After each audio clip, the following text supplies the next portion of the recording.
Hi friends, welcome to my channel. First time ನನ್ನ channel ನೋಡ್ತಾ ಇದ್ರೆ ಸಬ್ಸ್ಕ್ರೈಬ್ ಮಾಡ್ಕೊಳ್ಳಿ ಫ್ರೆಂಡ್ಸ್. ಈ ವಿಡಿಯೋ ಇಷ್ಟ ಆದರೆ ಒಂದು ಲೈಕ್ ಕೊಡಿ. ಇವತ್ತು ಒಂದು ಚಿಕ್ಕ ಪೌಚ್ ರೆಡಿ ಮಾಡಿದ್ದೀನಿ ನೋಡಿ. ಎಷ್ಟು ಬ್ಯೂಟಿಫುಲ್ ಆಗಿದೆ ಅಂದರೆ, ಚಿಕ್ಕದು ಅಂದರೆ ಪುಟಾಣಿ ಪೌಚು, ತುಂಬಾ ಬ್ಯೂಟಿಫುಲ್ ಆಗಿದೆ.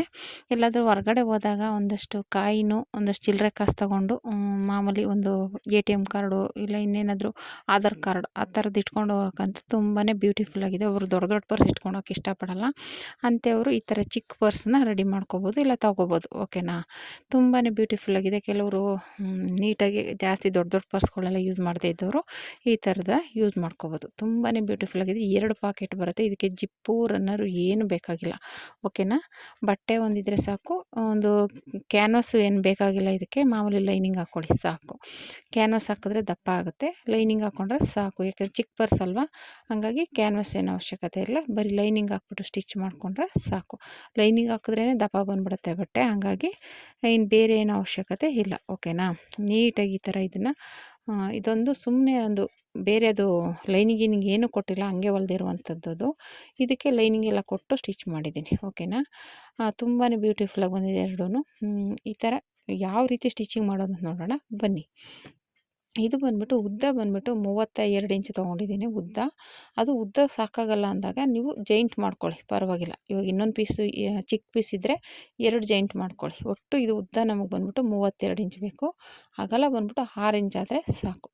ಓಕೆನಾ? ಇದಕ್ಕೆ ಟ್ಯಾಗು ಗೀಗು ಜಿಪ್ಪು ರನ್ನರು ಏನೂ ಬೇಕಾಗಿಲ್ಲ.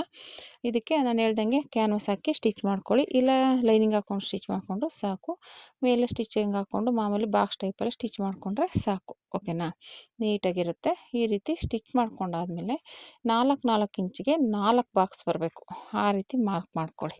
ನಾನು ಇಲ್ಲಿ ತೋರಿಸ್ತಾ ಇದ್ದೀನಲ್ಲ, 4 ಇಂಚಿಗೆ ಮಾರ್ಕ್ ಮಾಡಿ 4 ಬಾಕ್ಸ್ ಮಾಡ್ಕೋಬೇಕಾಗುತ್ತೆ.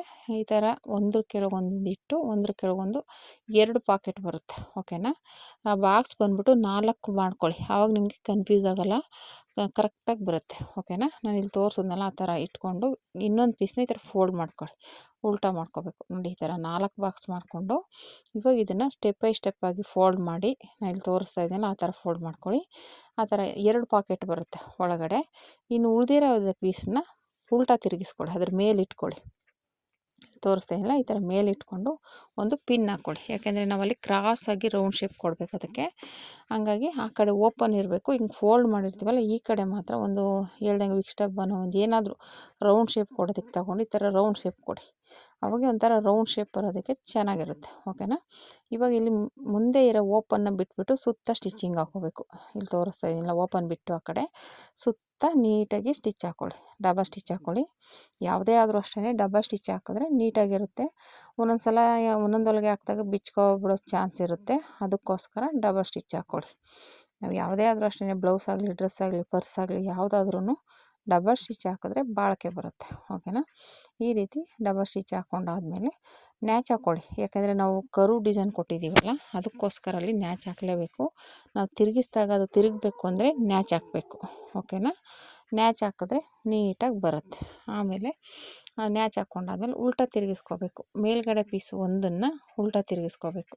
ಇಲ್ಲಿ ತೋರಿಸ್ತಾ ಇದ್ದೀನಲ್ಲ ಆ ರೀತಿ ಒಂದನ್ನು ಉಲ್ಟಾ ತಿರುಗಿಸಿ. ನಾನು ಸ್ವಲ್ಪ ಕ್ಯಾನ್ವಾಸು ಇದೆಲ್ಲ ಹಾಕ್ಬಿಟ್ಟಿದ್ನಲ್ಲ, ದಪ್ಪ ಇತ್ತು ಬಟ್ಟೆ, ಅದಕ್ಕೋಸ್ಕರ ನೀವು ನಾನು ಹೇಳ್ದಂಗೆ ಕ್ಯಾನ್ವಾಸ್ ಒಂದು ಹಾಕ್ಕೊಳ್ಳಿ, ಇದು ಲೈನಿಂಗ್ ಒಂದು ಕೊಡಿ ಸಾಕು. ಕ್ಯಾನ್ವಾಸ್ ಏನು ಅವಶ್ಯಕತೆ ಇಲ್ಲ ಅನ್ಕೋತೀನಿ.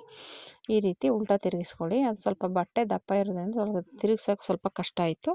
ನೀಟಾಗಿ ತಿರುಗಿಸ್ಕೊಂಡು ಆಮೇಲೆ ಅದು ಕರು ಡಿಸೈನ್ ಇರೋದನ್ನ ನೀಟಾಗಿ ತೆಗೀರಿ. ಒಂದು ಸೂಜಿ ತೊಗೊಂಬಿಟ್ಟು ನೀಟಾಗಿ ಶೇಪ್ ಕೊಡಿ. ಯಾಕೆಂದರೆ ಒಳಗಡೆ ತೂರ್ಕೊಂಡಿರುತ್ತೆ, ಅದನ್ನ ಮೇಲೆ ತೆಗೆದು ನೀಟಾಗಿ ಶೇಪ್ ಕೊಡಿ. ಇದಾದಮೇಲೆ ಇನ್ನೊಂದು ಫೋಲ್ಡಿಂಗ್ ಇರುತ್ತೆ, ಅದನ್ನೂ ಉಲ್ಟಾ ತಿರುಗಿಸ್ಕೊಳ್ಳಿ. ಓಕೆನಾ? ಇವಾಗ ಇದಾದಮೇಲೆ ಇನ್ನೊಂದು ಬರುತ್ತೆ, ಅದನ್ನ ಹಿಂಗೆ ಉಲ್ಟಾ ತಿರುಗಿಸ್ಕೊಂಡ್ರೆ ಆವಾಗ ನಿಮಗೆ ಪರ್ಸು ರೆಡಿ ಆಗುತ್ತೆ. ಓಕೆನಾ? ಈ ರೀತಿ ಬ್ಯೂಟಿಫುಲ್ಲಾಗಿರೋ ಪರ್ಸು ರೆಡಿ ಆಗುತ್ತೆ. ಇದಕ್ಕೆ ನೀವು ಒಂದು ಪ್ರೆಸ್ ಬಟನ್ ಹಾಕ್ಕೋಬೋದು, ಇಲ್ಲಾಂದರೆ ನಾನು ಅದು ಅಂಟ್ಸೋದು ಬರುತ್ತೆ ಅದನ್ನು ಹಾಕ್ಕೋಬೋದು. ಮೇಲೆ ಒಂದು ಬಟನ್ ಇಟ್ಕೊಳ್ಳಿ, ತುಂಬಾ ಬ್ಯೂಟಿಫುಲ್ಲಾಗಿರುತ್ತೆ. ಓಕೆನಾ? ಈ ಥರ ಹಿಂಗೆ ಸಿಗಾಕೊಂಡಾಗ ಒಂದು ಸೂಜಿಲಿ ತೆಗೀರಿ, ಅದು ನೀಟಾಗಿ ಬರುತ್ತೆ. ಯಾಕೆಂದರೆ ಮೂಲೆಯಲ್ಲಿ ಸರಿಯಾಗಿ ಬರೋಲ್ಲ ಅಂತಿದ್ರೆ ಸೂಜಿಯಿಂದ ತೆಗೀರಿ, ಬರುತ್ತೆ. ಈಗ ಸುತ್ತ ಒಂದು ಸ್ಟಿಚ್ ಹಾಕ್ಕೊಂಬಿಡಿ. ಅದು ಒಂಥರ ಸ್ಟಿಚ್ ಹಾಕೋದ್ರಿಂದ ನೀಟಾಗಿ ಫಿನಿಶಿಂಗ್ ಇರುತ್ತೆ ಅಂತ ಅಷ್ಟೇ. ಸ್ಟಿಚ್ಚಿಂಗ್ ಹಾಕ್ಕೊಂಡಾದ್ಮೇಲೆ ನೀಟಾಗಿ ಆಮೇಲೆ ಈಗ ನೀಟಾಗಿ ಔಟ್ಲೈನ್ ಸ್ಟಿಚ್ಚಿಂಗ್ ಕೊಟ್ಟರೆ ಆಯಿತು. ಮತ್ತು ನಾನು ಹೇಳ್ದಂಗೆ ಅಲ್ಲಿ ಮೇಲೆ ಒಂದು ಪ್ರೆಸ್ ಬಟನ್ ಹಾಕ್ಕೊಳ್ಳಿ, ಇಲ್ಲ ಒಂದು ನಾನು ಅಂಟ್ಸೋದೇ ಹಾಕ್ತಾಯಿದ್ದೀನಿ, ಅದೇನಿಲ್ಲ ಮೀಟ್ರು 30 ರೂಪಾಯಿನೋ ಆಗುತ್ತೆ. ಅಂದರೆ 2 ಲೈನ್ ಬರುತ್ತೆ, ಒಂದು ಅಂಟ್ಸೋದು ಬರುತ್ತೆ, ಒಂದು ಮೇಲ್ಗಡೆ ಒಂದು ಕೆಳಗಡೆ ಬರೋದ್ರಿಂದ ಹಂಗಾಗಿ 2 ಬರಂದರೆ 2 ಮೀಟ್ರ್ ಆಗುತ್ತೆ ಅಲ್ಲಿ ಲೆಕ್ಕ ನಮಗೆ. ಅದು 30 ರೂಪಾಯಿನೋ ಆಗುತ್ತೆ, ಅದು 15 ರೂಪಾಯಿಗೆಲ್ಲ ಸಿಗುತ್ತೆ. ನೀವು ಆ ಥರ ತಂದು ಇಟ್ಕೊಂಡ್ರೆ ತುಂಬಾ ಯೂಸ್ ಆಗುತ್ತೆ. ನೋಡಿ ಈ ಥರ ಒಂದು ಲೈನಿಂಗ್ ಏನೂ ಹಾಕ್ದೇನೆ ಹೊಲ್ದಿರುವಂಥದ್ದು, ಒಂಥರ ಸ್ಟಿಫ್ನೆಸ್ ಇಲ್ಲ, ಇದು ಲೈನಿಂಗ್ ಎಲ್ಲ ಹಾಕಿರೋದು ಸ್ಟಿಫ್ನೆಸ್ ಇದೆ. ಓಕೆನಾ, ಆ ಥರ. ಆಮೇಲೆ ಇದು ಚಿಕ್ಕದಾಗಿ ಪುಟಾಣಿದಾಗಿ ಇಟ್ಕೊಂಡು ಹೋಗೋದಕ್ಕೆ ಚೆನ್ನಾಗಿ ಕಾಣಿಸುತ್ತೆ. ಈ ಥರ ಮಧ್ಯೆ ಕರೆಕ್ಟಾಗಿ 2 ಕಡೆನೂ ಮಾರ್ಕ್ ಮಾಡಿಕೊಂಡು ಸ್ಟಿಚ್ ಮಾಡ್ಕೊಳ್ಳಿ. ಅದು 2 ಅಂಟಿಸಿರುತ್ತಲ್ಲ, ಒಂದು ಕಡೆ ಮೇಲೆ ಕೊಡಿ, ಒಂದು ಕೆಳಗೆ ಕೊಡಿ, ಸಾಕು. ಈ ಥರ ಸ್ಟಿಚ್ ಮಾಡಿಬಿಟ್ರೆ ಸುತ್ತ ರೆಡಿ ಆಗುತ್ತೆ. ಅಲ್ಲಿ ಕೆಳಗಡೆ ಬಂದ್ಬಿಟ್ಟು ಸ್ವಲ್ಪ ಮಂದ ಇರುತ್ತೆ, ನೋಡ್ಕೊಂಡು ಸ್ಟಿಚ್ ಮಾಡಿ. ನಾನು ಹೇಳ್ದಂಗೆ ಬರೀ ಲೈನಿಂಗ್ ಬಟ್ಟೆ ಹಾಕಿದ್ರೆ ಏನು ತೊಂದರೆ ಇಲ್ಲ. ಕ್ಯಾನ್ವಸ್ ಎಲ್ಲ ಹಾಕ್ತೀನಿ ಅಂದರೆ ಸ್ವಲ್ಪ ರಿಸ್ಕ್ ಆಗುತ್ತೆ. ಕ್ಯಾನ್ವಸ್ ಏನು ಅವಶ್ಯಕತೆ ಇಲ್ಲ, ಲೈನಿಂಗ್ ಒಂದು ಹಾಕಿ ಸ್ಟಿಚ್ ಮಾಡ್ಕೊಳ್ಳಿ, ಚೆನ್ನಾಗಿರುತ್ತೆ. ಆವಾಗ ಸ್ವಲ್ಪ ನಿಧಾನಕ್ಕೆ, ಅದು ಪಾಕೆಟ್ 2 ಪಾಕೆಟ್ ಇರುತ್ತಲ್ಲ, ಹಾಗಾಗಿ ಸ್ವಲ್ಪ ನಿಧಾನಕ್ಕೆ ಸ್ಟಿಚ್ ಮಾಡಿ, ಏನು ತೊಂದರೆ ಏನಿಲ್ಲ. ಇಲ್ಲ ನಿಮ್ಮ ಇದು ಮಿಷಿನಲ್ಲಿ ಆಗಲ್ಲ ಅಂದರೆ ಕೈಯಲ್ಲೇ ಒಂದು 4 ಸ್ಟಿಚ್ ಹಾಕಿದ್ರೂ ಆಗುತ್ತೆ. ಓಕೆನಾ, ಯಾವ್ದು ನಿಮ್ಗೆ ಈಸಿ ಆಗುತ್ತೆ ಆ ಥರ ಸ್ಟಿಚ್ ಮಾಡ್ಕೊಳ್ಳಿ. ತುಂಬಾ ಬ್ಯೂಟಿಫುಲ್ಲಾಗಿದೆ ಪರ್ಸು. ಅಂದರೆ ಚಿಕ್ಕ ಪರ್ಸು. ಇವಾಗ ಕೆಲವ್ರಿಗೆ ದೊಡ್ಡ ದೊಡ್ಡ ಪರ್ಸ್ ಯೂಸ್ ಮಾಡೋರಿಗೆ, ಕೆಲವ್ರು ಯೂಸ್ ಮಾಡಲ್ಲ ದೊಡ್ಡದನ್ನ. ಈ ಥರ ಪುಟಾಣಿ ಪರ್ಸ್ನ ಯೂಸ್ ಮಾಡೋಕ್ಕೆ ಲೈಕ್ ಮಾಡ್ತಾರೆ. ಹಾಗಾಗಿ ಈ ಥರದ ಪರ್ಸ್ನ ಅಂಥವ್ರಿಗೆ ಯೂಸ್ ಆಗುತ್ತೆ. ಆ ಥರ ಮೇಲೆ ಒಂದು ಬಟನ್ ಸ್ಟಿಚ್ ಮಾಡ್ಕೊಂಬಿಟ್ರೆ ತುಂಬಾ ಬ್ಯೂಟಿಫುಲ್ಲಾಗಿರುತ್ತೆ. ಒಂದು ಸಲ ಟ್ರೈ ಮಾಡಿ ಫ್ರೆಂಡ್ಸ್, ಹೇಗೆ ಬಂತು ಅಂತ ಕಮೆಂಟ್ ಮಾಡಿ. ತುಂಬಾ ಬ್ಯೂಟಿಫುಲ್ಲಾಗಿರೋ ಪರ್ಸ್ ಹೇಗಿದೆ ಅಂತ ಕಮೆಂಟ್ ಮಾಡಿ. Thank you for watching friends.